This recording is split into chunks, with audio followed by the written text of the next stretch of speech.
Hey, what's going on? I'm going to be showing two different methods I use for attaching a handle to a stamp for hot stamping my knives. I get all of my stamps from Steel Stamps Inc. and they actually offered to send me a free stamp if I would post a video on how I attach handles without ruining my stamps. I decided to take this opportunity to get a stamp made of my old Sniper Platoon logo for whenever I make knives for any of those guys in that platoon. This first method I'm showing, it just uses some tube steel that is slightly larger than the tooling stamp, and I use that and attach the handle to that, add some set screws, so I don't have to affect the temper on the stamp at all. I can weld everything to this piece of mild steel. You can see that I reinforced two sides of the tube steel with some flat bar stock. That's just to give me a little bit more material to weld the handle onto, and then also more space for threads for the set screws. I drilled out these two holes with a number 3 drill bit, and I'm going to thread them with a 1/4 28 tap. Slow and steady, steady and slow. That's the way we always go. I've broken so many taps trying to rush it when I'm threading a hole. Take your time, make sure you drill the right size hole for the tap you've got. If you're using your stamp to stamp knives, make sure you make your handle exceptionally long.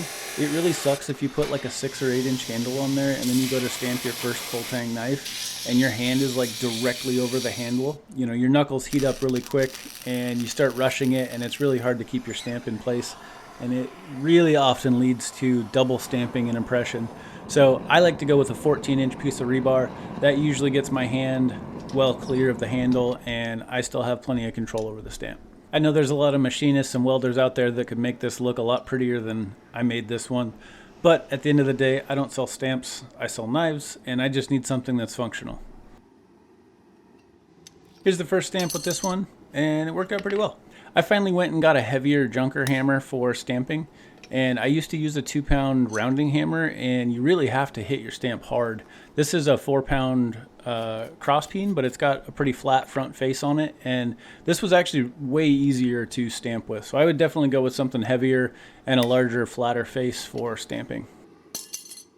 This is a different stamp. This is my original maker's mark, and the tooling is quite a bit smaller, so I wanted to see how it would work in this holder. Man, I think these impressions look great. Nice and crisp, really deep. I love it. All right, now we're going to get into the second method. Do this at your own risk, because if you don't really know what you're doing, totally a chance you could ruin your stamp. As soon as I'm done welding the rebar handle on it, I want to get the bottom half of the stamp into some water and prevent any of that heat from transferring down through the bottom half of the stamp. That'll keep the heat treat on the bottom half of the stamp fully intact, and now we'll have to fix the temper on the top half. Alright, so you can see from the splotchy temper lines that we've affected the temper where we welded on that handle on the new stamp. So all we're going to do is essentially glue back the top half of the stamp, and that's going to give at least a more uniform temper. It's going to soften the top half of the stamp, but that's really okay for this purpose.